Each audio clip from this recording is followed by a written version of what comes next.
My job is plain and simple. I push you guys to achieve more. And sometimes, let's face it, we'll talk candidly. Let's just talk candid. When I push people to achieve more, sometimes they get annoyed with that. I don't want to achieve more. So they push back on me. I don't want that. And I'm like, well, don't get mad at me for pushing you to achieve more. What would you rather have in your life? Someone who doesn't do that? I never make apologies for pushing people to do more. My kids, my family, you especially, paying customers.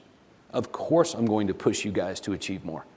And now, how many of you guys have read The E-Myth by Michael Gerber? Why most small businesses fail and what to do about it.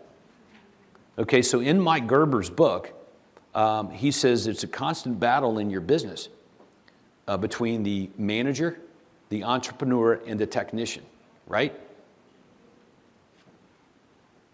So you know what I hear from most Platinum members? This is the majority. I'm not going to say 60% or 80%, but when I talk to 10 Platinum members, I get at least 6 saying this right to me right now. This is what they say. Todd, I just want to, so let's pause there. You see what I just did? Todd, I just want to. And then fill in the blanks. I just want to. What do you mean you just want to? Is that what you're put on the planet for? Just wanting to do something? No.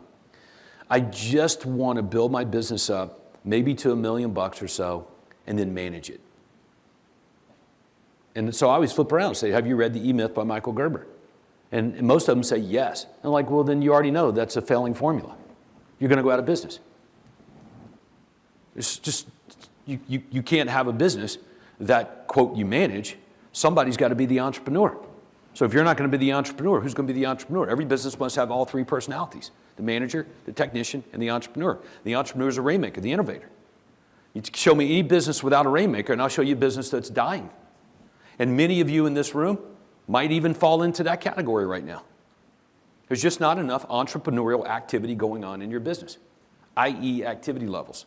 So if your business is not growing, why?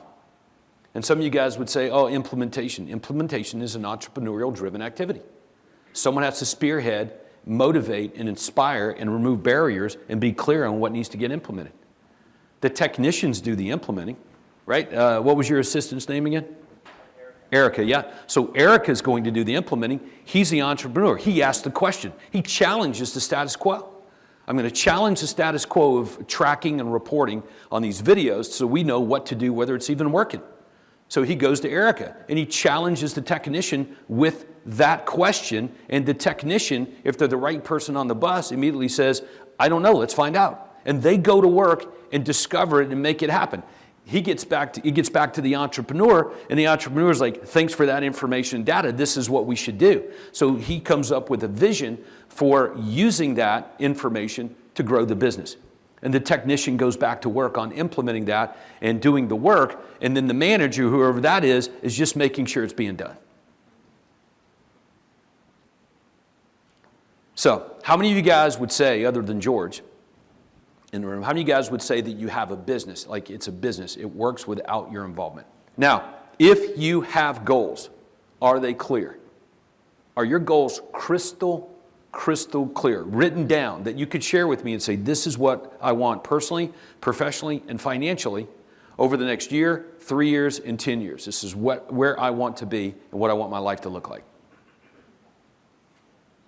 How many of you guys have that etched out?